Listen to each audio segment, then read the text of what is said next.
Assalamualaikum warahmatullahi wabarakatuh. Bapak Ibu sekalian, kita akan sedikit belajar bagaimana tentang anak luar kawin. Banyak pertanyaan di dalam WhatsApp group ini, bagaimana kedudukan anak luar kawin terkait hak kewarisannya.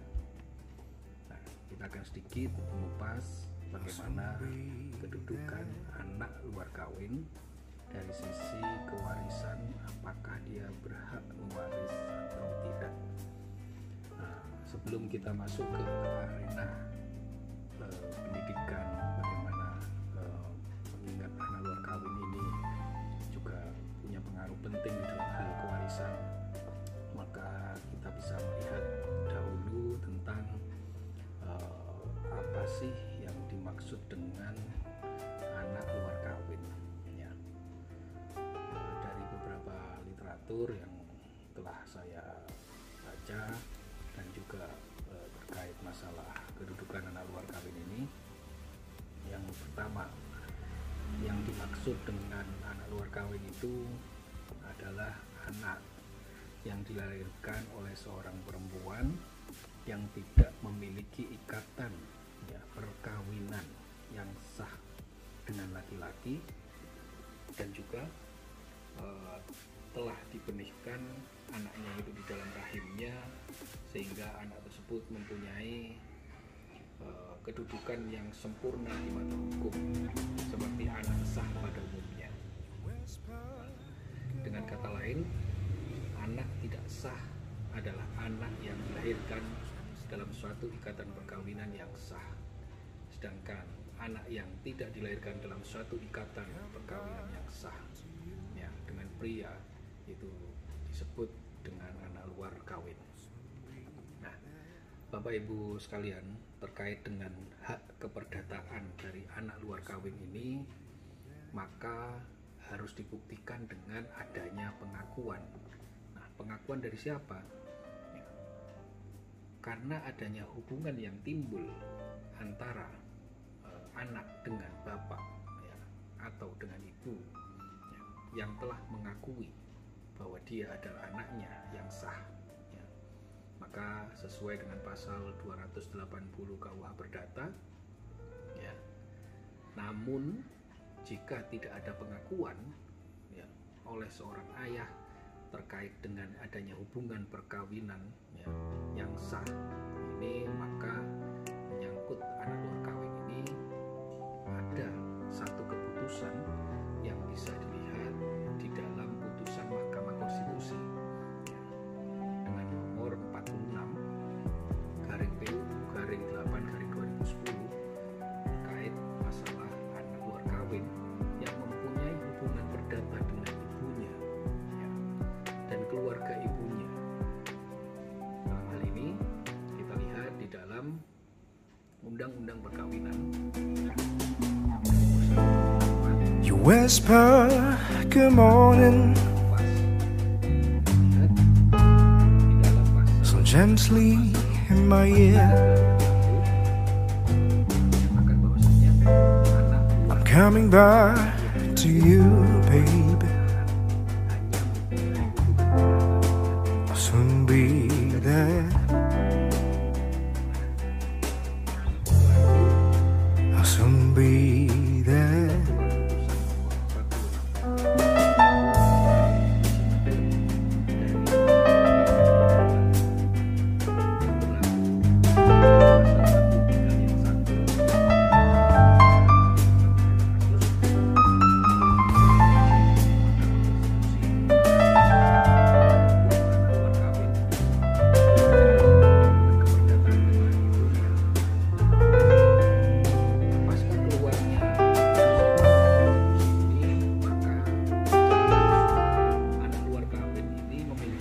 Keperdataan dengan ayahnya ya, artinya ayah biologis ya, yang pernah dulu ada hubungan hukum antara suami dan istri dan kemudian melahirkan anak, ayahnya.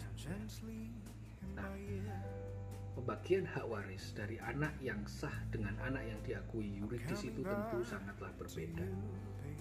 Nah, dalam hal ini kedudukan anak luar kawin ini diakui oleh ayah biologisnya, ya, dan ayah yuridisnya. Yang dimaksud ayah yuridis itu adalah ayah yang benar-benar dia sudah mengikrarkan dirinya dalam akte kelahiran bahwa dia mempunyai hubungan yang yuridis antara ayah dan anak. Nah, dari permasalahan ini maka kita bisa melihat tujuan undang-undang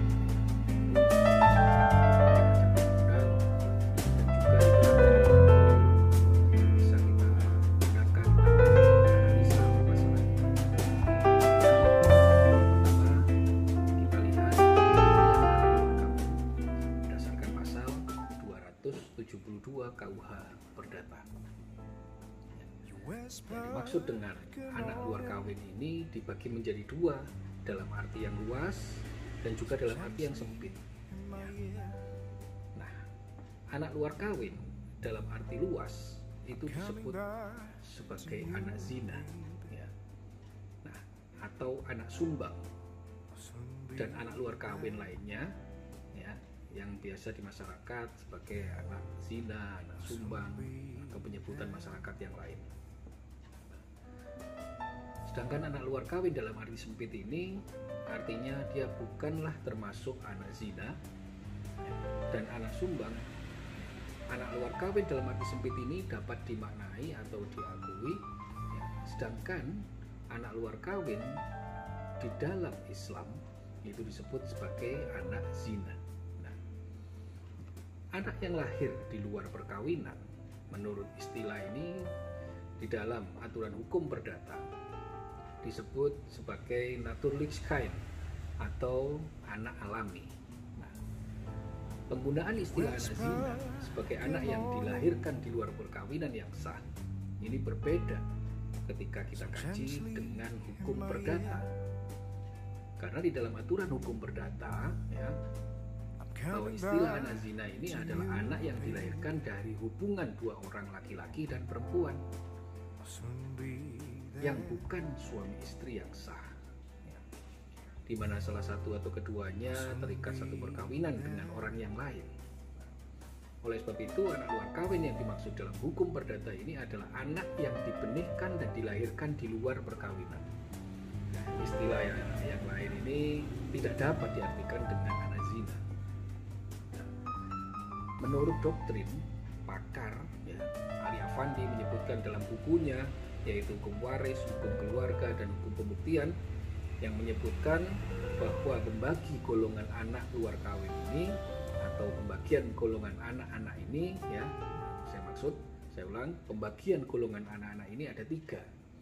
Ya, yang pertama adalah anak sah, yaitu anak yang dilahirkan dalam satu perkawinan yang sah. Yang kedua adalah anak yang lahir di luar perkawinan, ya, tetapi diakui oleh ayah dan ibunya. Nah, dalam hal ini antara si anak dan orang yang mengakui itu timbul pertalian keluarga. Ya. Nah, pertalian keluarga ini hanya dapat mengikat orang yang mengakui anak itu saja. Dan apabila ayah dan ibunya kawin, maka menjadi anak yang sah. Yang ketiga, anak yang lahir di luar perkawinan tetapi tidak diakui oleh ayah dan ibunya.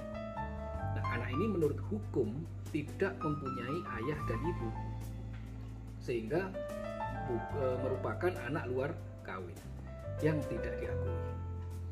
Nah, jika anak luar kawin ini diatur di dalam kompilasi hukum Islam, ya, yang disebut juga dengan anak zina, maka menurut Ibnu Rushd yang mengemukakan pengertian zina sebagai berikut, yaitu zina itu adalah persetubuhan yang terjadi di luar nikah yang sah, yang bukan syubhat nikah dan bukan milik yang sah.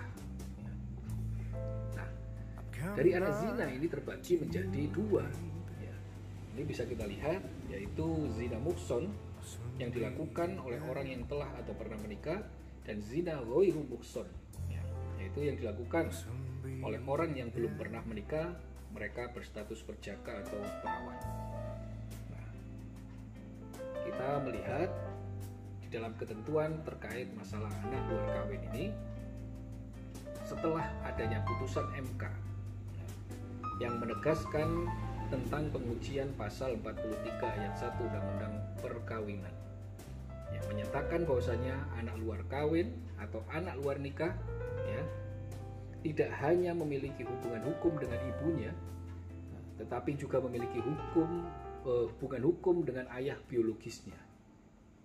Ya, artinya apa? Hanya untuk melindungi status anak luar kawin yang tidak berdosa. Nah, sekarang kita lihat bagaimana hubungan hukum anak luar kawin dengan ibu dan ayah biologis dan ayah yuridisnya. Anak yang lahir dari hasil hubungan di luar pernikahan ini menurut Undang-Undang Perkawinan, ya, anak hanya mempunyai hubungan perdata dengan ibu dan keluarga ibunya. Nah, dari situ bisa kita lihat bahwasanya hubungan hukum dengan ayah biologisnya ini tidak ada. Maka dari sini ya, terlepas apakah anak tersebut lahir dari perkawinan yang sah atau tidak, di dalam ketentuan Undang-Undang Nomor 35 Tahun 2014 Pasal 26 tentang orang tua, ya, orang tua memiliki hak yang setara dan sama sebagai orang tua yang mengasuh, memelihara dan merawat, serta melindungi hak-hak anak yang terpenting kemanapun orang tua untuk mengasuh dan memelihara anak. Ya. Nah, apa yang terjadi Bapak Ibu sekalian setelah keluarnya putusan MK? Setelah keluarnya putusan MK merubah ketentuan pasal 43 Undang-Undang Perkawinan yang pada dasarnya anak luar kawin bukan hanya memiliki hubungan perdata dengan ayah biologisnya, ya, sepanjang ibu ataupun anak luar kawin tersebut dapat membuktikan ayah biologis tersebut. Nah, bagaimana cara membuktikan bahwa dia adalah ayah biologisnya? Yaitu dengan cara dari anak luar kawin tersebut, ya, melakukan tes DNA. Tes DNA untuk membuktikan bahwasannya dia adalah anak sah dari ayah biologisnya. Nah, dengan demikian seorang ayah biologis tidak lagi dapat menolak untuk tidak menafkahi kebutuhan dari anak hasil hubungan di luar perkawinan. Dengan putusan MK ini semakin mempertegas kepastian hukum dan perlindungan hukum antara anak luar kawin dengan ayah biologisnya. Nah, banyak perlindungan hukum anak luar kawin ini dengan lahirnya keputusan MK nomor 46 tahun 2010. Ya. Dengan adanya keluarnya putusan MK ini, maka perlindungan anak-anak, ya, anak terutama anak luar kawin ini mendapatkan perlindungan, yaitu pengakuan anak dengan prinsip paksaan kepada ayah dari anak luar kawin, ya, dalam kasus kejahatan kesusilaan. Ya, maka dari itu Bapak Ibu sekalian, ini bisa kita ambil pelajaran bahwa dengan tes DNA dibuktikan dengan ilmu pengetahuan dan teknologi, ya, yaitu tes DNA. Nah, dengan alat bukti hukum yang lain bahwasannya terdapat hubungan darah antara anak laki-laki dan yang dituntut untuk menafkahi dia, maka hakim dapat mengeluarkan penetapan mengenai hubungan keperdataan di antara mereka. Ya. Dalam hal ini dikatakan secara terpaksa karena bagaimanapun juga dengan adanya tes DNA ini akhirnya anak luar kawin itu menjadi mewaris karena hal itu. Nah, sekarang bagaimana? Siapa ayah biologis oleh seorang yang dilarang dengan adanya pembuktian, ya, sesuai dengan ketentuan 287, ya, yang berbunyi menyelidiki soal siapakah bapak seorang anak adalah terlarang. Ya, artinya dapat diartikan bahwa melalui suatu keputusan pengadilan tidak bisa ditetapkan siapa ayah seorang anak ini. Kalau saya melihat dari apa yang dikemukakan oleh guru kita C. Satrio yang menjelaskan bahwasanya lahirnya pasal tersebut kemungkinan karena berangkat dari kenyataan bahwa pada saat itu belum ada teknik ilmu kedokteran. Ya. Nah, kalau sekarang kan berbeda nih. Kalau sekarang dengan adanya kemajuan teknologi terkait ilmu kedokteran, tes DNA itu bisa dilakukan untuk membuktikan anak dari siapakah yang dilahirkan dari perkawinan tersebut. Ya. Dengan demikian, yang bisa kita ambil manfaat atau pelajaran dalam hal ini dengan adanya putusan MK dan juga terkait perlindungan hukum kepada anak luar kawin ini, ya, maka dengan adanya putusan MK ini mempunyai hubungan biologis dengan ayahnya, ya, sehingga dia ketika ayahnya meninggal maka dia berhak mewaris karena pengakuan dari ayahnya, ya. Yang kedua, terkait hubungan hukum anak luar kawin sebelum lahirnya putusan MK ini hanya memiliki hubungan hukum dengan keluarga ibunya dan ibunya, ya. Sehingga ketika si ibu meninggal dunia, ya, atau mohon maaf saya ulang, ketika si ayah meninggal dunia, ya, maka anak luar kawin ini tidak berhak mewaris ketika objek tersebut atas nama ayah. Nah, dengan perlindungan anak luar kawin dan ibu yang mencangkup perlindungan hak yuridis atas anak luar kawin tersebut, ya, dengan putusan MK ini menjadi terobosan hukum untuk menuntut pengakuan dan pengesahan sehingga memberikan perlindungan hukum akan hak-hak dari anak, ya, untuk menuntut atau memperoleh hak keperdataan, termasuk juga anak luar kawin dari hasil hubungan zina, anak sumbang, ya, dan perlindungan bagi ibu kandung untuk meminta tanggung jawab untuk menafkahi dan membesarkan anak luar kawin tersebut kepada ayah biologisnya, ya, untuk membuktikan tes DNA bagi anak luar kawin. Nah, itulah sekelumit terkait masalah anak luar kawin, ya, yang bisa kita ambil pelajaran pada malam hari ini, sehingga kita terus mengasah keilmuan kita mengetahui bagaimana kedudukan hukum, ya, anak luar kawin tersebut terhadap warisan yang akan diperolehnya. Demikian Bapak Ibu sekalian yang bisa saya sampaikan pada malam hari ini. Semoga yang sedikit ini bisa bermanfaat untuk kita semua dan juga tetap semangat untuk belajar dan mengisi ilmu untuk perkembangan dunia hukum keperdataan di Indonesia. Assalamualaikum warahmatullahi wabarakatuh. I'll soon be